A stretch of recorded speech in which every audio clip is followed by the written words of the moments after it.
कल्पना करें अगर squid game वास्तविकता की भयानक तस्वीर हो।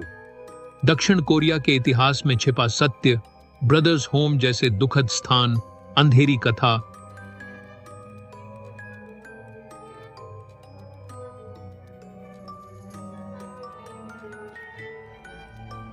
यह हमारे विश्वास से कहीं अधिक वास्तविकता के करीब है।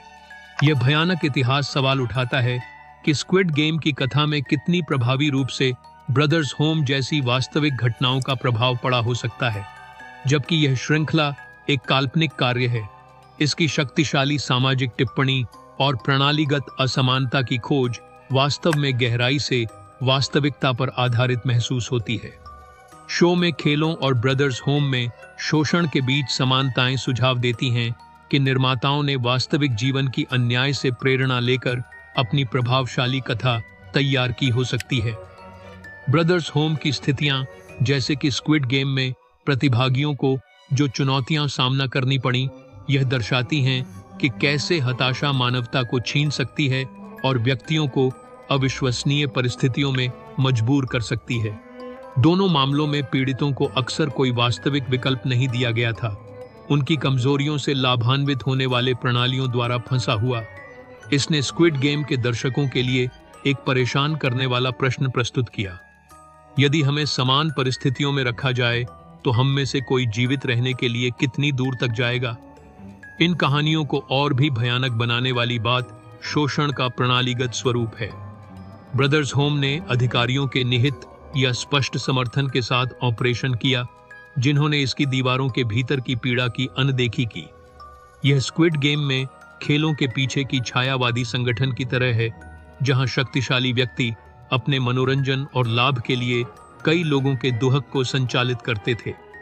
सामाजिक संरचनाएं अक्सर सबसे कमजोर लोगों को असफल करती हैं, जबकि विशेषाधिकार प्राप्तों को जवाबदेही से बचाती हैं। एक समानता निष्पक्षता के भ्रम में है।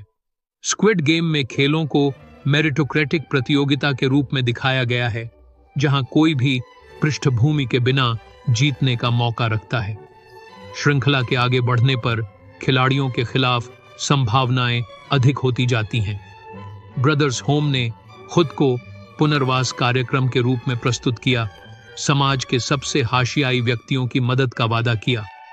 वास्तव में यह अनियंत्रित दुरुपयोग का स्थल था, जहां निष्पक्षता की धारणाएं केवल आवरण थीं। इन अत्याचारों के बाद के परिणाम भी महत्वपूर्ण प्रश्न उठाते हैं।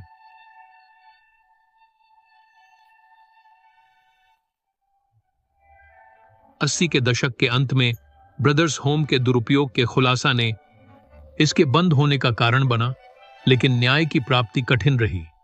कई अपराधियों को न्यूनतम परिणामों का सामना करना पड़ा और बचे हुए लोगों को कम समर्थन के साथ अपना जीवन पुनर्निर्माण करने के लिए छोड़ा गया। यह स्क्विड गेम की प्रणालीगत असमानता पर टिप्पणी को दर्शाता है, जहां शक्तिशाली लोग शायद ही अपने कार्यों के परिणामों का सामना करते हैं।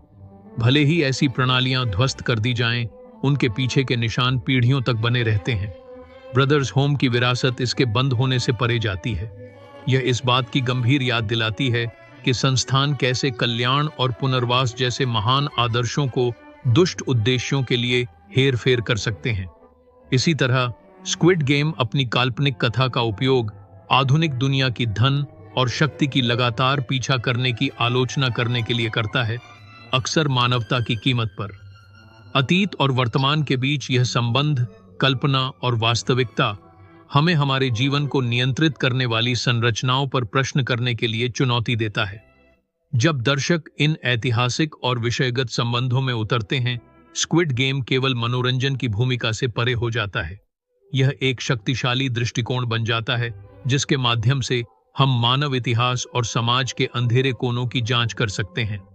ब्रदर्स होम जैसे स्थानों की भयानक कहानियों पर विचार करके श्रृंखला हमें शोषण, असमानता और जीवन यापन की लागत के बारे में असहज सच का सामना करने के लिए प्रेरित करती है। अंततः स्क्विड गेम केवल एक कहानी नहीं सुनाता है, यह अतीत और वर्तमान का एक दर्पण प्रस्तुत करता है। हमें यह पूछने पर मजबूर करता है, इस दुनिया का कितना हिस्सा कल्पना है और कितना वास्तविकता है जिसे हमने नजरअंदाज करने का चयन किया है।